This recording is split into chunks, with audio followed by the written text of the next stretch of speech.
DPL এর match চলাকালে সোমবার হার্ট অ্যাটাক করেন তামিম। দুইবার হার্ট অ্যাটাকে গুরুতর অসুস্থ হয়ে হাসপাতালে ভর্তি হন তিনি। তারপর এনজিওগ্রাম করানো হয়। এরপর থেকে উন্নতি হচ্ছে তার শারীরিক অবস্থা, তবে দ্রুতই মাঠের ক্রিকেটে ফেরা হচ্ছে না তামিমের।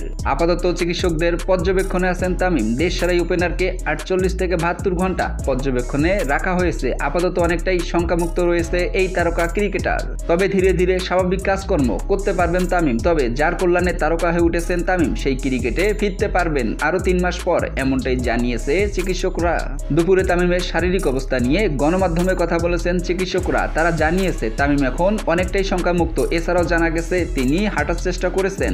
এর আগে ডিপিএল ম্যাচ চলাকালে হঠাৎ হার্ট অ্যাটাক করেন তামিম। তৎক্ষণ সাথে সাথে ডাক্তারদের দারুণ চেষ্টা এবং সঠিক চিকিৎসার ফলে তামিমের জ্ঞান ফেরানো সম্ভব হয়। বিকেএসপির পাশে সাভারের কেপিজি বিশেষায়িত হাসপাতালে নেওয়া হয় তামিমকে। মাঠে হেলিকপ্টার উড়িয়ে আনা হলেও হেলিকপ্টারে উঠানোর মতো অবস্থা ছিল না তামিমের।